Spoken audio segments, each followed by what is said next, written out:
So I keep meaning to show you guys, and Tali happens to be in my office right now so I can actually show you what she looks like. But I've mentioned other videos and on Tumblr and on Twitter and on Snapchat a lot that I have a dog now. I got her back in May and she's about 7 months old now, and for some reason she's being really shy. But I've never shown her in a video because she's never in the room with me because there's a bunch of stuff in here, and so I don't ever show her. But this is her.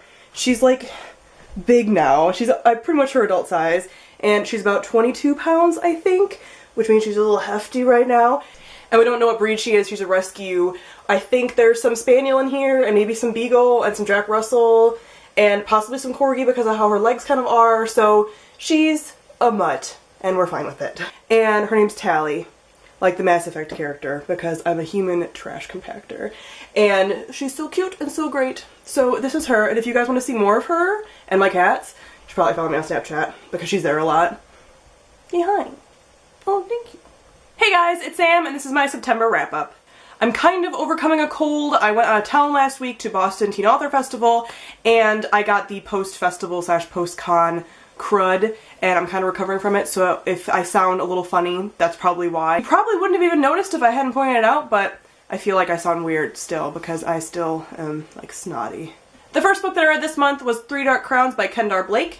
I've already done a full review on this one, but it is the first book in a new YA fantasy series that follows three girls who are triplets, and they were born to become queen, but in order for one of them to become queen, they have to kill the other ones. And each of them is born with a special ability. One is a poisoner, one is a naturalist, and one is an elemental. So this actually follows all of these characters and what's going on leading up to this ceremony in which they have to kill each other in order to become queen, and all the political things that are going on and everything like that. I really enjoyed this one, particularly the ending. I didn't expect to like every single one of the queens, and I actually did, and I also liked all of their relationships. They all have close female friendships, which I think is really cool, and typically speaking you don't see that. I feel like the romantic relationships in the story aren't as prevalent, which is nice. They're still present, but I feel like the friendships are very much the main focus, so I really enjoyed that. It did lag a little bit towards the middle, but the end really just set everything up for the rest of the series, and I'm very excited about it, so I gave this one 4 out of 5 stars. I then picked up Captive Prince by C.S. Pacat. This is the first book in an adult fantasy series that takes place in a homonormative society. At the beginning of the story, the protagonist, who is the crown prince of one kingdom, gets betrayed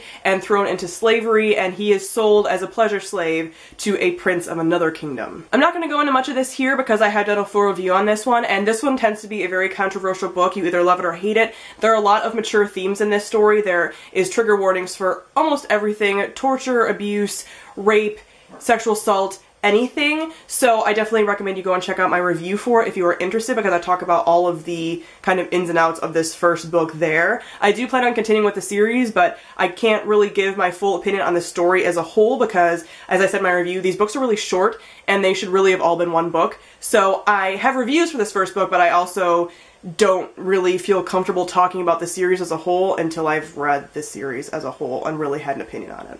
I gave this book 3 out of 5 stars. I then picked up SpiderGwen Most Wanted, which is volume 0 of the SpiderGwen series, which I know is kind of confusing, and I'm sure some people will kind of correct me in the comments if you're more familiar with comics, but I'm going to try to explain it as best I can to people who are not familiar, because I myself am not like super familiar with superhero comics, although I am trying. So SpiderGwen is all about if Gwen Stacy was bitten by the radioactive spider instead of Peter Parker, and it takes place in an alternate universe because there is something called the Spider-Verse, which is a timeline and alternate universe kind of arc within the Spider-Man franchise. And so there's multiple parallel universes where different people and different things happen. Different people get bitten by the spider, stuff like that. So in this universe, Gwen Stacy got bitten by the spider. And I was really excited to hear about that. I love the art style of this, especially the covers of this series. And I love Gwen Stacy as a character, and I feel like she was done wrong within the actual main story. So I was really interested to see what this was about, but I had heard some mixed things about it. I understand why now. This series starts out with you not really getting a backstory. You're kind of thrown into it. There is some backstory that apparently you can glean from if you read some of the different arcs in the Spider-Verse, but as many of you might know, the superhero comics can get very convoluted and you have to go back a ton of timelines, and it just gets really confusing, especially if you only are interested in this one story, which I was. I didn't want to go back and read like Edge of Spider-Verse and all this stuff. And apparently, even if you do, you don't really get any additional backstory or that much additional backstory, so you kind of get this like recap at the beginning of this story, which is confusing because you're like, did I miss something? Should I go back and read? And apparently not. So this is a little bit confusing, and for that reason I only gave it 2 out of 5 stars. I liked the idea of it, and since it is an alternate reality, you have other characters that you're probably familiar with from pop culture and just knowing things about Spider-Man popping up, but there's a lot that you just kind of don't understand. Again, I'm sure if you went back and read like all the Edge of Spider-Verse stuff, like back multiple arcs and different writers, like you could, but that's the whole thing about jumping into comics, is you just kind of have to like pick one place and just start and be a little confused for a while, and I feel like I'm a little confused with this one. Again, I could follow it, but I didn't really have an attachment to the characters. Obviously, I was attached to Gwen just because I like Gwen in general and she's a protagonist, but I didn't really know like what all the connections were and everything, and characters, since it is a parallel universe, are different. So characters that you remember and yet you recognize from pop culture and stuff aren't the same, obviously. So it's a little convoluted and confusing. I do plan on continuing with this series at some point. I also do want to read Silk, which is an other alternate universe in which another character gets bitten by the spider, also a female. So I'm interested about that, but I'm still really confused. So if anybody, I've researched and I've asked on Twitter and I've done a lot of stuff about it, but if anybody does have any kind of insight as to like where to start if I'm really interested in SpiderGwen and Silk, let me know. But I don't want to go back like multiple arcs and read a bunch of Peter Parker stuff, who I like Peter Parker, but like not that much, because I just don't care that much. I want the ladies to be doing cool shit. So if you guys can give me some insight with that, please do, but from what I've gleaned, yeah, it's difficult. I then picked up The Demon King by Cinda Williams-Chima, and this is the first book in the Seven Realms series. It's a very popular, older now, YA fantasy series, and it follows two main characters. One is Han, who is a kind of former street lord within the city, and he is also fostered out by the clans, which are a Native American-inspired people that live in the mountains outside, kind of within the queendom, but outside of like the main cities. And then we follow Reza, who is the heir to the throne, the queendom, and this world is full of political intrigue and a lot of things are happening, and the world, I can tell, is very complex, but this first book is very much foundational, and so a lot of this book dragged, and this is the book that took me so long to get through. It was like 2 weeks of just being like, I don't feel like reading it. Plus, the chapters are really long in this book, and they're like 30 pages, and I don't know about you, but I like to read like in chapter chunks, and when I know I have like 30 pages in front of me, I'm like, man, that's like half an hour or more depending on how distracted I am, and I don't know. So this is just a lot of my laziness, honestly, but I did enjoy it when I got through it, and the very end is when the story kind of picks up, because like I said, it's a foundational book. I have done a full review on this, which I will link on the screen for more of my in-depth thoughts about it, but I really did like the characters. I like the magic and I like the political intrigue stuff, and there is a ton going on, but this first book is kind of hard to get through. But I think the rest of the series will be really good. I'm really excited for what the last like couple chapters set up for the rest of the series, and I've heard nothing but amazing things about this series. A lot of my favorite reviewers and friends really like this series, so I think I will too. This one was just a struggle, but I'm glad I finally got off my TBR, because this was one of the books that I wanted to read before the end of the year, and I did, so go me. I gave this one 3 out of 5 stars. I then reread Six of Crows by Leigh Bardugo. I read this book last year before it came out because I got an ARC at BEA last year, so I've been talking about this series since then, and the Grisha trilogy and everything that is the Grishaverse, so you guys already know how I feel about this. I loved it again on reread. I was planning on tabbing this up because there are so many beautiful, wonderful lines in this series. I cannot, but I couldn't ruin the beautiful pages. I just couldn't. So I'll just have to reread it over and over again to get those pages again and get those quotes, because I won't mar this beautifulness.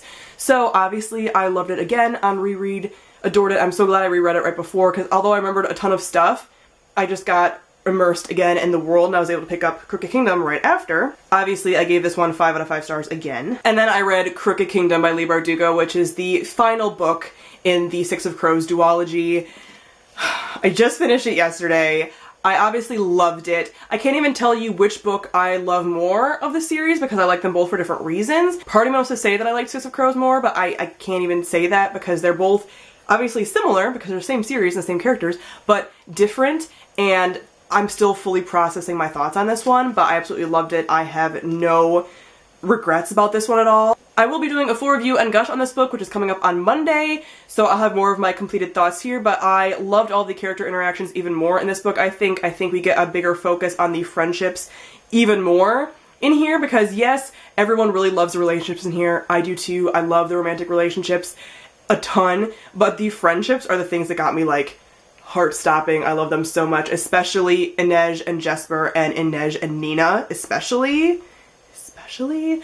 I just loved that, and things that I thought were gonna happen happened, and some things that I couldn't predict happened, and I really liked the ending. I found it really satisfying, which rarely happens with me in finales, and yes, I have very few complaints. There are some things that I wasn't a huge fan of necessarily that I'll talk about in my review and gush and stuff, but like overall, loved it. I'm honestly having such a crisis about this, which I've mentioned in multiple social media platforms, because this is the last Grisha book that we have like planned, and I don't know what to do with my life now that I don't have any more Grisha books like upcoming. She has said previously that there's going to be a book at some point about a character that showed up in this series and the last series, so I can look forward to that at some point, but we don't know when that is. And like, Lee, send help, because I don't know what to do. I've always had a Grisha book to look forward to, and now it's like, what do you mean? Like, I'm having the same kind of crisis that I had after I finished the Grisha trilogy, and I knew I wasn't going to see those characters again, and then this happened, and I'm like,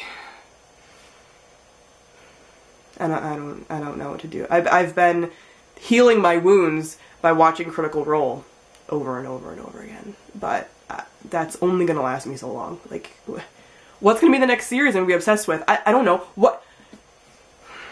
I know I didn't really talk about this book that much in this wrap-up, but I loved it, obviously. I love the characters, love the world.